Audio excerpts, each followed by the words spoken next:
নাসু, সাফু, নুবু, জুনি ও দৈত্যের গল্প। ওরা ছিল ভাই বোন। একদিন জুনি পাহাড়ের ধারে খেলা করছিল, পাখি ও খরগোশের সাথে গল্প করছিল। হঠাৎ একটা গুহার ভেতর থেকে জুনি শব্দ শুনতে পেল।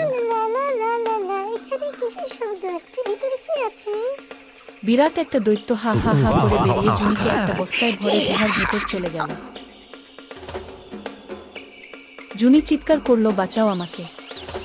দৈত্য বস্তাটিকে পাশে রেখে বলল, ঘুম থেকে উঠে আমি মজা করে খাবো, এই বলে ঘুমিয়ে পড়ল।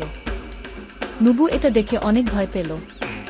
সাথে সাথে নাসু সাফুকে ফোন দিয়ে বলল, তোমরা তাড়াতাড়ি চলে আসো, জুনিকে দৈত্য ধরে নিয়ে গেছে। নাসু ও সাফু তাড়াতাড়ি তাদের জাদুর ঝাড়ুতে বসে উড়ে পাহাড়ের গুহায় চলে আসলো। দৈত্য তখনও ঘুমাচ্ছিল। নসু তাড়াতাড়ি তার জাদুর লাঠি বের করে বলল, আব্রাকা ডাবরা গিলি গিলি ছু, আর দৈত্য লাফিয়ে আসতে গিয়ে মশা হয়ে গেল।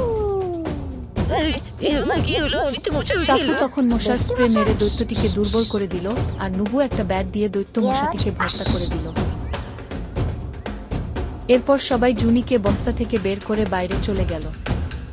জুনি ও নুবিকে বাই বাই দিয়ে নাসু ও সাফু আবার জাদুর ঝাড়ুর উপর চড়ে উঠতে উঠতে বাসায় চলে আসলো। গল্পটি শেষ হলো।